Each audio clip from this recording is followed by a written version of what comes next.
en fait, quand je suis chutée, la première chose que j'ai remarqué, c'est mon épaule, parce que, évidemment, elle était, on appelle ça luxée en français. Donc, disloquée, peu importe. Puis ça, c'est assez inconfortable comme sensation. Donc, je savais que c'était débarqué. Donc, pour moi, c'était la priorité de la remettre en place. Pour ce qui est du genou, j'avais juste l'impression que moi, j'étais pognée. Le genou que j'ai blessé, en fait, il était pogné dans le filet. Puis là, ça m'a pris du temps quand même l'enlever parce que, en tout cas, il y avait une fille qui descendait en arrière de moi. Puis, par mesure de sécurité, j'ai pas eu d'aide pendant un petit bout. C'était vraiment c'était un flou, là. C'était pas quelque chose, ça n'a rien à voir avec les conditions, la température, peu importe. C'était quand même une belle journée, il y avait du soleil, etc. La piste était belle.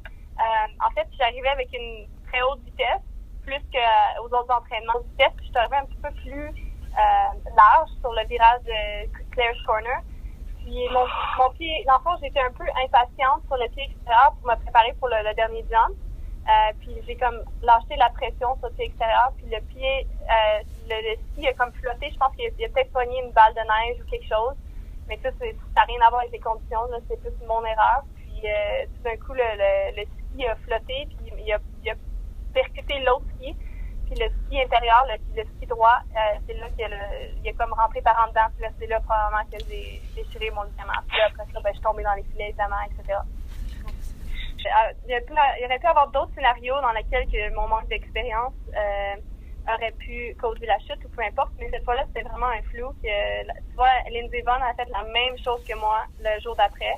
Elle a été chanceuse qu'elle portait un brace sur son genou, parce que la chute qu'elle a faite, c'est exactement la même chose que moi. Donc, c'est plutôt la faute du skieur. C'est sûr, c'est comme un auto de course, peu importe, si tu fais une grosse erreur, tu peux faire des tonneaux, etc. Ben, c'est un peu la même chose. C'est sûr que c'est vraiment décevant parce que je voyais vraiment que cette année, j'avais vraiment un bon feeling pour la saison. J'ai fait plus de vitesse cette année, puis avant de me blesser, la descente, là, j'étais en avant, donc j'étais la plus rapide dans la descente que j'ai tombée. Donc c'était vraiment pour moi une façon de dire ok, c'était vraiment la bonne chose à faire.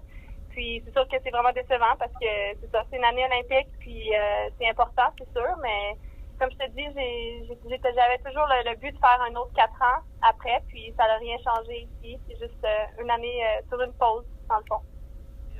Quand je reviens sur les skis, je vais focusser sur le géant et la vitesse. Donc, vraiment mettre le slalom de côté pour un an au complet.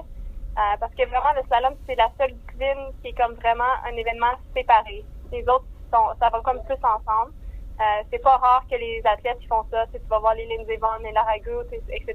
C'est des filles qui pourraient être bonnes en slalom, mais qui ont décidé de faire l'emphase sur plutôt les éléments qui se ressemblent le plus. Donc, ça va être ça que je vais faire pour l'année prochaine. Puis, si ça va bien, peut-être pour les prochains 4 ans aussi.